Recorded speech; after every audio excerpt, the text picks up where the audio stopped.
অর্থনীতিবিদদের আশঙ্কা, ভারতীয় পণ্যের বিকল্প হিসেবে মার্কিন বাজারে জায়গা করে নিতে পারে ভিয়েতনাম ও বাংলাদেশের বস্ত্র শিল্প। हमारी इंडस्ट्री जो है वो लेबर, सबसे ज़्यादा लेबर ओरिएंटेड इंडस्ट्री है। इसके अंदर हम अमेरिका का जो काम कर रहे हैं, अमेरिका का हमारा जो एक्सपोर्ट है वो अप्रॉक्सीमेटली $5,000 मिलियन की है। इंडिया को अमेरिका की मार्केट से धक्का देकर, बल्कि थप्पड़ मुक्के और इसके साथ साथ डंडे मारकर अमेरिकन मार्केट से, अमेरिकन मंडियों से निकाल दिया है बांग्लादेश ने। जी हां, विश्व गुरु जो कहते थे अब की बार ट्रंप सरकार, कहां है ट्रंप सरकार, आएंगे हलवा पूरी खाएंगे और प्रोफेसर यूनुस को चलता करेंगे और नई हुकूमत फिर से शेख हसीना की लेकर आएंगे। ये इनके सपने थे, ये सपने टूट चुके हैं दोस्तों, और बांग्लादेश अब अमेरिकन मार्केट में राज कर रहा है।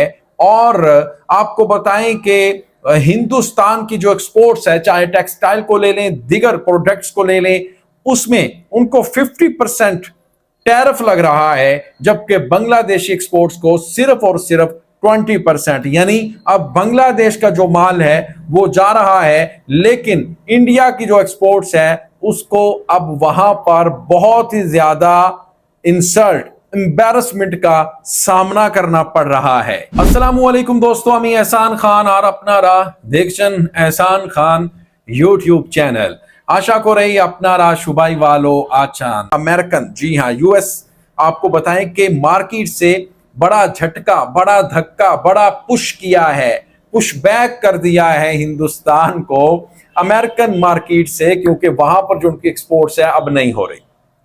अब बांग्लादेश की जो एक्सपोर्ट है दोस्तों वो हो रही है, क्योंकि 50%, जी हां 50% जो टैरिफ है वो डोनाल्ड ट्रंप ने लगा दिया है हिंदुस्तान के ऊपर। उस हिंदुस्तान के ऊपर लगाया जब ट्रंप प्रेसिडेंट बने, तो वहां पर बहुत ज्यादा मिठाइयां बांटी गई, खुशियां मनाई गई और वहां पर सेलिब्रेशन की गई। पता नहीं क्या कुछ भाई किया गया कि भाई ये ट्रंप अंकल आ गए हैं, पता नहीं अब हम बांग्लादेश को फतह कर लेंगे, यूनुस सरकार को यूं चुटकी मार के वहां से भगा देंगे, दोबारा से रीइंस्टॉल शेख हसीना को कर दिया जाएगा।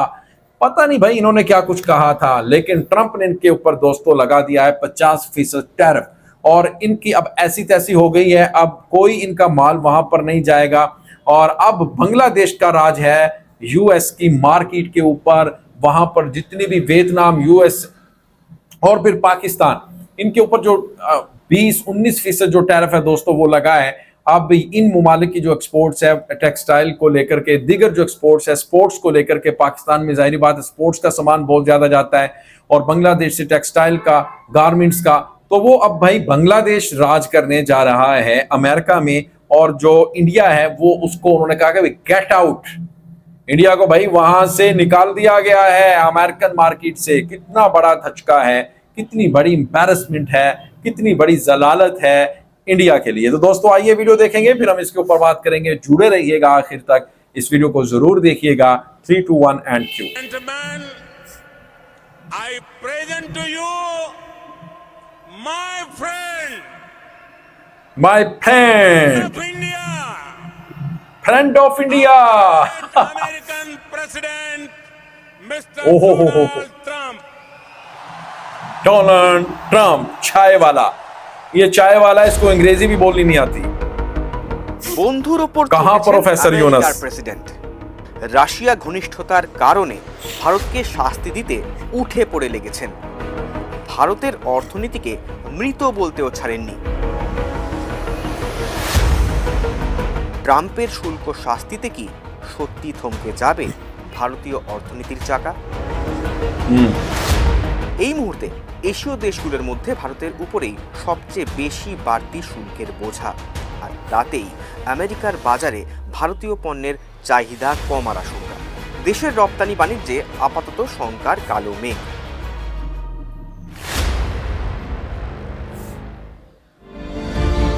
क्या बना? কোন দেশকে কতটা বাড়তি শুল্ক দিতে হবে?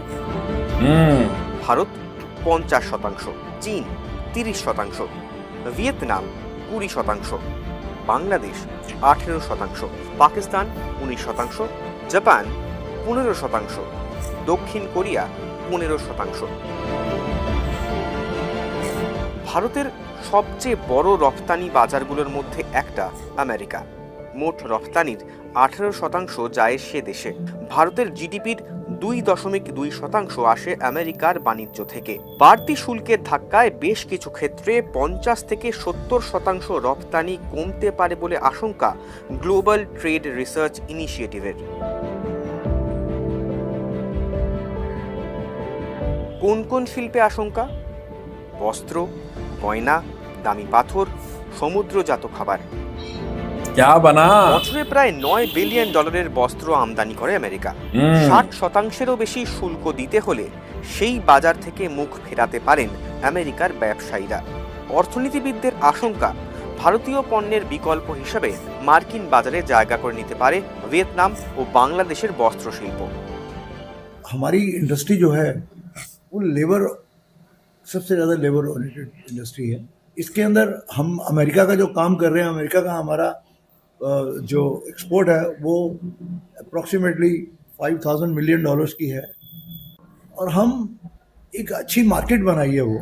अब एकदम अचानक वहाँ इस तरह से होएगा तो नेचुरली इम्पैक्ट तो बहुत बुरा पड़ेगा। तो दोस्तों, आपने ये वीडियो देखी है किस तरह से अब बांग्लादेश का अमेरिकन मंडियों में, अमेरिकन जो मार्केट है उसमें राज है और धक्के देकर अंत भक्तों को, मोदी भक्तों को और भारतीय सूरमाओं को वहां से निकाल दिया है। जो बिजनेसमैन कम्युनिटी है हिंदुस्तान की, बड़े परेशान है कि हमारी फॉरेन पॉलिसी देखें कितनी, मतलब कोई रिस्पेक्ट नहीं है। और जयशंकर ने जो फॉरेन पॉलिसी अपनाए रखी है मोदी ने, उससे इंडिया को अब नुकसान उठाना पड़ रहा है।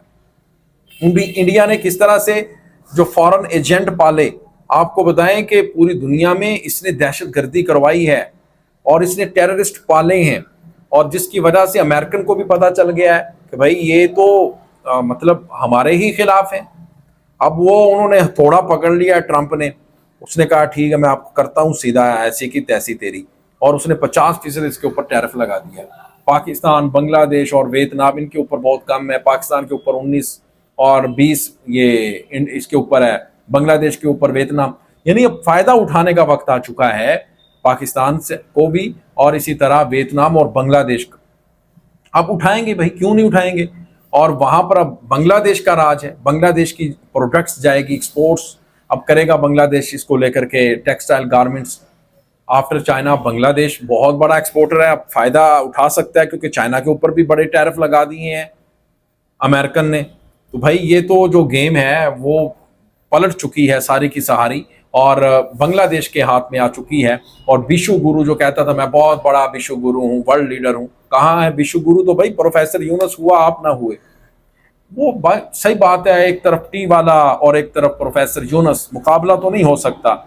और एक तरफ बहुत ही, मैं समझता हूँ कि नोबेल प्राइज विनर, पढ़ा लिखा इंसान, बहुत ही इंटेलिजेंट, और एक तरफ अनपढ़, किसी चीज का इसको पता नहीं है, चाय टी सेलर, चाय बेचता रहा है। और फिर वॉचर ऑफ गुजरात इसको कहा जाता है, गुजरात का कसाई, लोगों को मारा है, मुसलमानों के खिलाफ है, उनके ये किसानों के खिलाफ है, ये इनके खिलाफ है, सिखों के खिलाफ है। ये कोई बंदा है यार? तो ये देख लो इसने इंडिया कितना बुरा हाल कर दिया है। दोस्तों आपका क्या कहना है इस वीडियो के बारे में, बताइएगा कमेंट सेक्शन में। मिलेंगे आपसे नेक्स्ट वीडियो में, तब तक के लिए अल्लाह हाफिज।